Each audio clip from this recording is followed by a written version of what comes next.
కథకి స్వాగతం. ఈరోజు మనం చెప్పుకొని కనపడి మిత్రులు కానీ వీళ్ళు కోటి చెరుకుపంటే ఉండేవి. వాళ్ళెంతో చాలా స్నేహంగా ఉండేవి. నక్క జాగ్రత్తగా గమనించిన తర్వాత నక్క నిద్రపోకుండా కోటి చెరుకుపంటి కలిసి బయటకు వెళ్ళాయి. చెట్లు ఏమైనా పడుకుంటే చోచాటికి చెట్లు కనిపించాయి. అనుకుంటేనే మనసులో అక్కడికే వెళ్ళాలనుకున్నాయి. అక్కడికి వెళ్ళేదానికి ఒక్క పుంటింది అమ్మాయి వెళ్ళేదని కోటి పాడిపోతారు.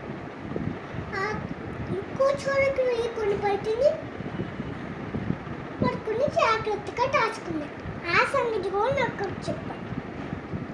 ముసట్లో దాచుకున్న పనులేమీ కనిపించలేదు.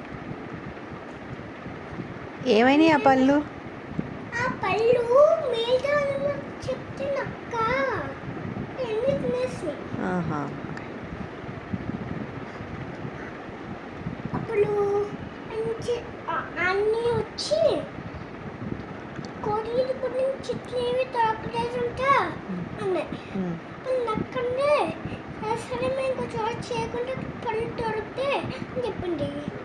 చేయకుండా కొట్టుకుని చెట్లు ఏమీ కనిపించలేదు. దాంట్లో ఇంకా అన్నీ కలిసి పట్టుకుని చిరకువారే. ఎప్పుడు దూరంగా ఉండాల్సిందే.